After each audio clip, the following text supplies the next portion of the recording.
cette loi xoolal ce paternalisme ce mépris culturel là waruñu ko accepter na ko Sonko ak Diomaye tontu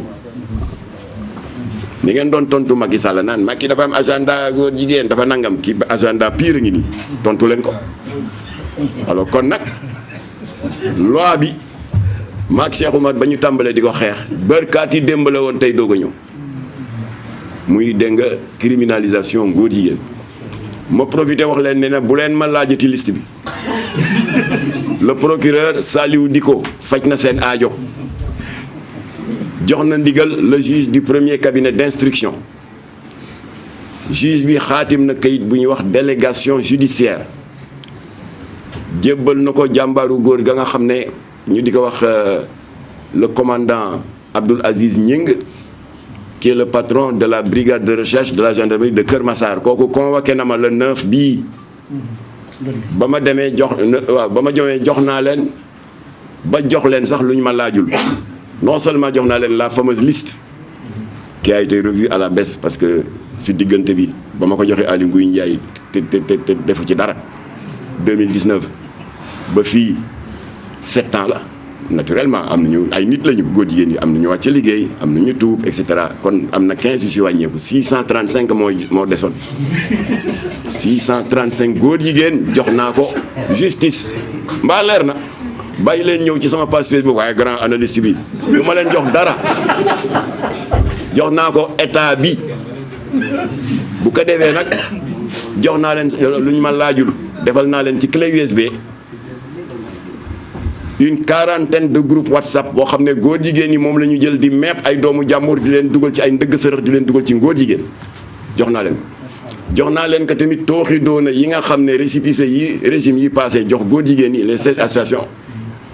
avec cachet et tout de l'État dem ci ambassades yi di fa def de l'escroquerie au visa di teg gàcc réew mi ndax da ngay gis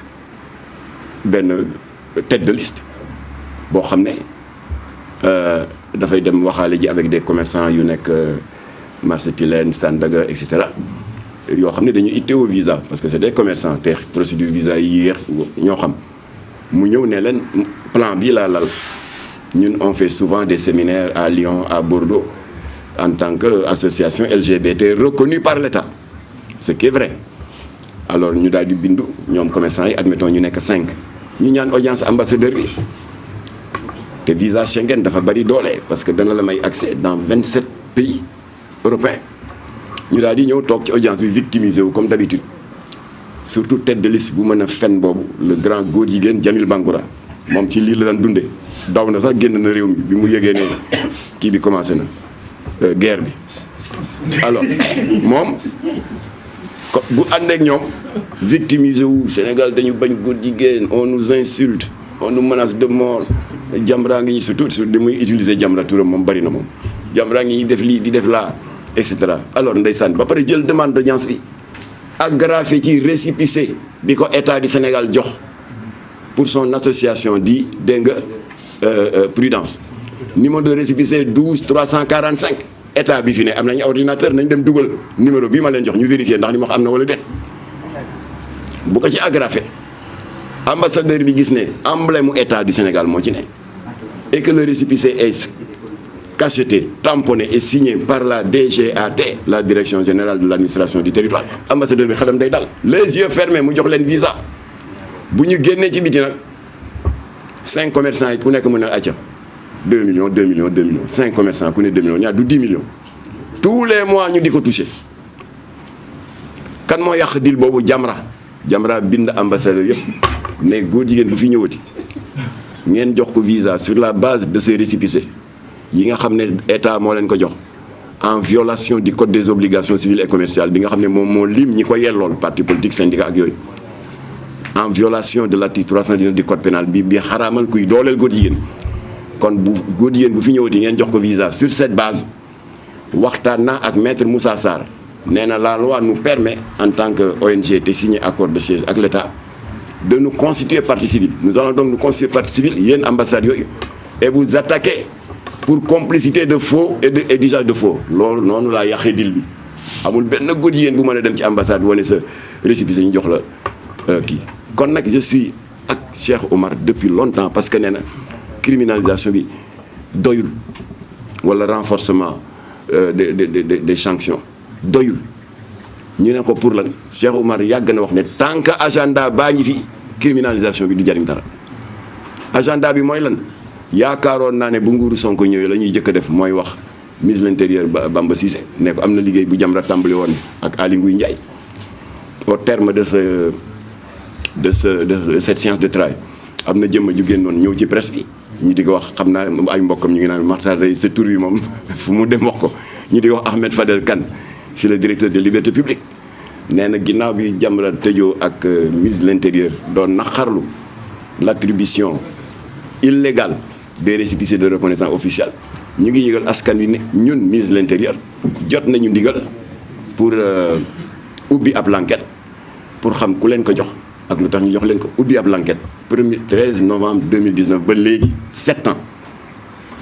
yëf yi ne furaas kon awma droit bu ñuy jógee di woote jubal jubanti awma droit dundee yaakaar que xëy na ñi dinañ tànne ñële loolu rek a tax coow liste bi jógaat mais au lieu de ça Sonko dem ci assemblée nationale di ma attaqué boo xam ne tooñ la. jéggal ko rek dafa xamoon. waaw heureusement sinon naroon naa ci xaababal tuuti yow da nga bëri yërmande lool parce que xam nga li ma fàtte wax sax li la gars yi xañ jant bi fan yi sante ko yàlla te heureusement tu l'as compris mooy suñu borom moo la doon obligé parce que temps yi lay jëte agité nekk ci ay activités ñu fu ne ñu soxla fa suñu borom ne la dama bëgg nga coupé wu du monde extérieur ngir mën a mottali say duha ak say ibadat punition yàlla la waaye du ñoom yàlla moo la fa yóbbu alors kon nag li ma séntu woon mooy ministre bi woo tête de liste yi daa di ne Diadji Diouf mu ne naam yaa jiite association bi ñuy wax dégg nga AIDS mu ne waaw 650 membres mu ne waaw numéro de récépissé 15 444 mu ne waaw ñu ne ko signé tamponné et par le directeur général de l'ANSES mu ne waaw ñu ne ko enquête nañu ñun nguuru jubal jubanti gis nañu ne dañ la ko jox ci anam bu dëppoo ak yoon ana récépissé bi mu ne mu ngi nii ñu ne ko foxet woo Jamil Bangoura an sa récépissé mu ne mu ngi ne ko foxet di ko topp ba ci góor jigéen ñi oo Ndeye Kébé bi jiitee association bi ñuy wax dégg nga sourire de femme an sa récépissé mu ne mu ngi ñu ne ko foxet xotti yëpp loolu laa yaakaaroon ba noppi ñu toftal ci un arrêté ministériel portant dissolution des 16 associations de góor jigéen et de lesbiennes loolu laa yaakaaroon ci yoon Sonko waaye deful loolu de mu dem assemblée naan nangu naa sécurité bi nangu ndokk parce que sécurité ba la ma ko doon doyee mooy eggali mise à jour kii eggali naa ko la ma ko doon doyee mooy eggali listing groupe WhatsApp bi eggali naa ko la ma ko doon doyee mooy def sous clé USB la ma jox le commandant de brigade de eggali naa ko jox naa ko yëpp lépp nga ci loxo yoon alors léegi nag ma bëggoon réitérer appel bi may wax ñeel Mujahidul Kabir boobu ñuy wax le procureur Dicko pression yi tàmbali na te bu ñu nax suñu bopp de Cheikh Oumar bokk na ci xeexu 2009 bi góor jigéen ñi demoon mbaaw di fa takk sëy ñaata fan la ñu def tribunal garde à vue 5 jours lan moo ko waral pression bu ñu nax suñu bopp de dossier bi dëgg la procureur dañuy résister mais du ñàkk mu am pression moo tax il faut que le peuple lui manifeste son soutien 2009 ni ñu mujjee président de la République Nicolas Sarkozy ku bëgg lu leer ci lii ma lay wax parce que heureusement dañu nekk ci jamono nouvelle technologie da ngay dugg dans le site du gouvernement français da ngay def www.gov.fr nga dem ci 4 communiqué conseil des ministres yi nekk ci janvier 2009 benn ci ñoom président de la République française daal di ne waaw après l'arrestation de ces jeunes Sénégalais qui n'ont eu que le tort d'assumer leur liberté d'orientation sexuelle, la France exprime sa plus vive préoccupation quant à leur interpellation, etc. loolu du pression ñu teg ci ñaari fan kii daal di ko feelu le maire homosexuel de Paris waxuñu ko le maire homosexuel pour tuuma wala leneen waaye moo dem M6 une chaîne privée française fekk tuuma yeeg rumeur yi bari mu ne waxoo góor jigéen laa loolu mooy coming out maanaam jafur diw moo doon suma far waaye tàggu nañu waaye kii ma àndal tey moo ko remplacé mooy sama far officiel Nicolas xaw ma lan loolu mooy commune. kon après